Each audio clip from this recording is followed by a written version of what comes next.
എല്ലാവർക്കും നമ്മുടെ ചാനലിലേക്ക് സ്വാഗതം. സദ്യയിലെ രുചികരമായിട്ടുള്ള അടപ്രഥമൻ എങ്ങനെ ഉണ്ടാക്കാമെന്നൊന്ന് നോക്കിയാലോ. ഒരിടയിൽ അല്പം വെള്ളമെടുത്ത് നന്നായി തിളയ്ക്കാൻ വെക്കുക. ഈ വെള്ളത്തിന് പകരം മൂന്നാം പാലാണ് ഏറ്റവും നല്ലത് കേട്ടോ. ഞാനിവിടെ എടുത്തിരിക്കുന്നത് ഒരടയാണ്. ആ അട നന്നായി കഴുകി ഈ തിളയ്ക്കുന്ന വെള്ളത്തിലേക്കിട്ട് നന്നായി ഇളക്കി കൊടുക്കുക. ഈ സമയം നമ്മൾ ഒരു 5 6 ആണി വെല്ലം, മധുരം നമ്മുടെ പാകം പോലെ എടുത്ത് നന്നായി തിളയ്ക്കാൻ വെക്കുക. തിളച്ച് കഴിയുന്ന സമയത്ത് ഫ്ലെയിം ഓഫാക്കി അരിച്ച് മാറ്റി വെക്കുക. നമ്മുടെ ഉരുളിയിലെ അട വെന്തോന്ന് ഇടയ്ക്കിടയ്ക്ക് നോക്കണം.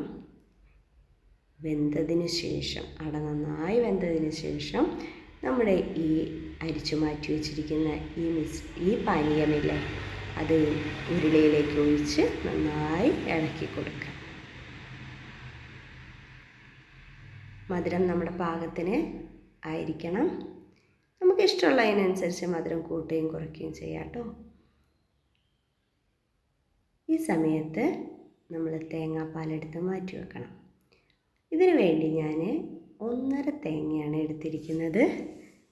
തേങ്ങ വെള്ളം കൂട്ടാണ്ട് അരച്ച് പിഴിഞ്ഞ് മാറ്റി വെച്ചതാണ് 1-ാം പാല്. ഒരിത്തിരി വെള്ളം ചേർത്തത് 2-ാം പാല്. ഇത് നന്നായി തിളച്ച ഈ മിശ്രിതത്തിലേക്ക് 2-ാം പാലൊഴിച്ച് നന്നായി ഇളക്കുക. ഈ ഇളക്കി നന്നായിട്ട് യോജിച്ച സമയം ഒരു നുള്ളു ഉപ്പ് ഇതിനകത്തേക്ക് ഇട്ട് കൊടുക്കണം. മധുരം പാകാകാനാണ്. ഇത് 1-ാം പാലാണേ.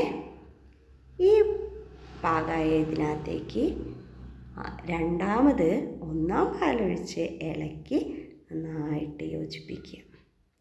ഇതൊന്ന് വല്ലാണ്ട് തിളയ്ക്കാനൊന്നും അനുവദിക്കേണ്ട. 2-ാം പാലൊഴിച്ചിട്ട് നന്നായി തിളയ്ക്കണം. 1-ാം പാലൊഴിച്ചിട്ട് വല്ലാണ്ട് തിളയ്ക്കേണ്ട. ഇതിനകത്തേക്ക് ഒരു 1.5 സ്പൂണ് നെയ്യും കൂടെ ആഡ് ചെയ്ത് കൊടുക്കണം. അങ്ങനെ നമ്മുടെ പാലട പ്രഥമൻ റെഡി.